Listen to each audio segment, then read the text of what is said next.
Aujourd'hui, le logement est l'un des domaines où les inégalités sont les plus flagrantes.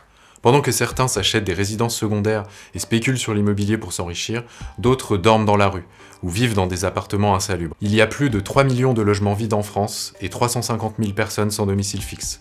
C'est plus du double de la population dijonnaise. La première cause de cette situation, c'est le coût du logement. On y consacre aujourd'hui presque un tiers de nos revenus. À Dijon, le prix de l'immobilier, que ce soit en location ou à l'achat, a fortement augmenté depuis 10 ans.